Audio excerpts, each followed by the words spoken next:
Hello and welcome back to another one of our video lessons for 6th grade history.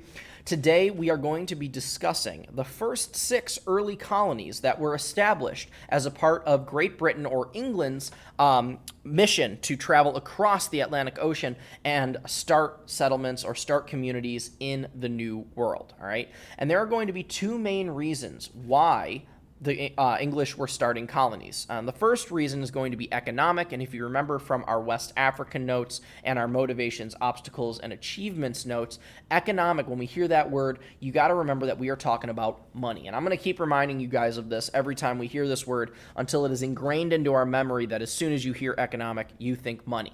So the first group of colonies we're going to discuss has to do with making money. The second group of colonies that we are going to discuss has to do with religious reasons and being able to practice one's own faith without sort of judgment or bad things happening to you because you practice something different from what the norm is. All right? So why don't we just jump into it with our first group of economic colonies, all right? The first one that we are going to talk about is a colony known as Roanoke Island. Roanoke Island, all right? And it was founded or started by a man named Sir Walter Raleigh as an economic venture, which means that he started it as a way to make money, okay?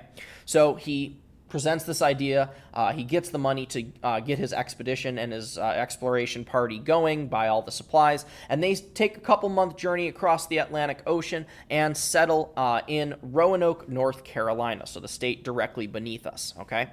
So they settle on Roanoke Island where he gets them all started up and unfortunately then has to go back to England in order to report on the success or lack thereof of the exploration mission, all right?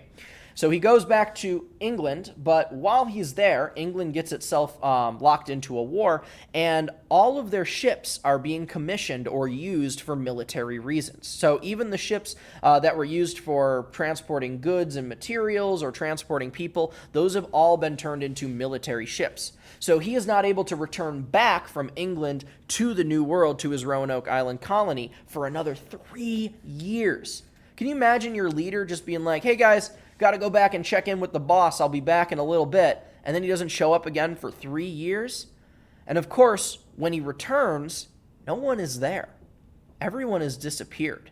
So Roanoke Island becomes known as the Lost Colony. And what's been interesting is that when he comes back, the only evidence that he sees, the only evidence that he finds is that there's a tree with the word Croatan carved in it, all right? And everyone else is gone. The supplies are gone. There's no trace whatsoever of the rest of his crew. So that's why it becomes known as the Lost Colony, all right?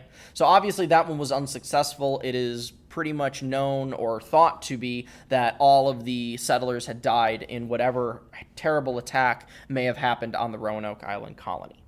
Which brings us to our second early economic British colony, which is known as Jamestown.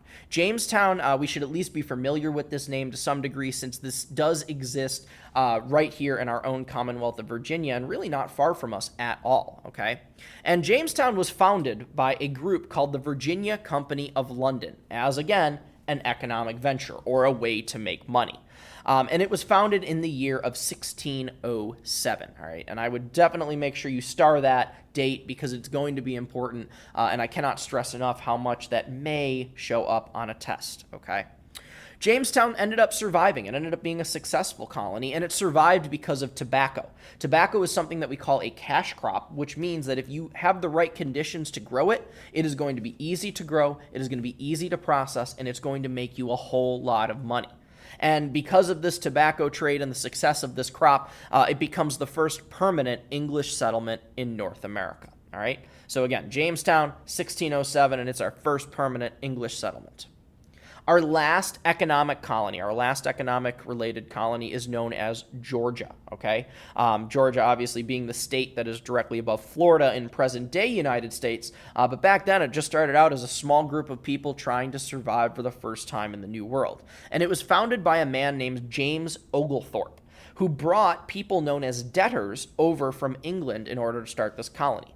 Now, a debtor is somebody who owed the government a lot of money and weren't able to pay it back, so they were sent to debtor's prison for people who were in debt. When they were released, however, it was kind of tough for them to start their new life back up because you didn't have much money, you didn't have many resources. So James Oglethorpe took these people who were released out of debtor's prison and brought them over to Georgia for an opportunity for them to have a new life in the colonies. He figured as long as he could move them away from what had originally caused their troubles, they might be able to start a new life and flourish in a new area. So those are our 3 economic or money-related colonies. Now we're going to move on to our second group of 3 colonies, which is our early religious British colonies. So the reason that people came from Great Britain to start these was because of their religion. And the first one that we're going to talk about, and this is probably the one we know the most, is Plymouth, the colony of Plymouth. It was founded by a group called the Separatists. We would probably know them as the Pilgrims, if you have heard the story of the Pilgrims coming over and starting one of the first settlements. And they came over on a ship called the Mayflower. All right, I'm sure we've all heard this at least once in our lives, especially as we get closer to the Thanksgiving holiday. That tends to be the story that gets told quite a lot. All right. They came over because they wanted to avoid religious persecution. And the word persecution, ladies and gentlemen, means being treated badly because of your beliefs. So in this case, the Pilgrims or the Separatists were being persecuted because they followed a different form of Christianity than the rest of England did. All right, and if we really need to, we can talk about that in class, the differences between the religion that most of England was practicing at the time and the religion that the Pilgrims were practicing. Okay? So that's number 1 on our early religious British colonies. The second one is the Massachusetts Bay Colony. Massachusetts Bay. It's founded in 1630 by the Puritans, okay? By the Puritans. And the Puritans were members of the English Protestant Church, which again is another sect or another section of the Christian religion that just has slightly different beliefs than what the mainstream people were believing, okay? And they, again, wanted to avoid religious persecution. And I just explained what persecution meant, so you can see similarities between this first group of Pilgrims and the second group of the Puritans, who both escaped England for the exact same reason. And then finally, ladies and gentlemen, our last one that we're going to discuss today is the colony of Pennsylvania, settled by a group called the Quakers. And the Quakers were a group that followed a religion devoted to peace. Okay, they were peacekeeping people, pacifists, if you will. That's the word for somebody who likes peace, doesn't really get into confrontation or conflict. And again, they wanted freedom to practice their faith without interference. They didn't want government, they didn't want other higher-ups in the communities trying to tell them what they could or could not practice when it came to their religion. All right. So again, just as a recap, our 3 early religious British colonies are Pennsylvania, Massachusetts Bay, and Plymouth. All right. So at this time, I would suggest that you go back and take a look at your notes, make sure that everything has been filled in, and if there is anything that you are missing, fill that in before you rejoin the class and we go over this note sheet together.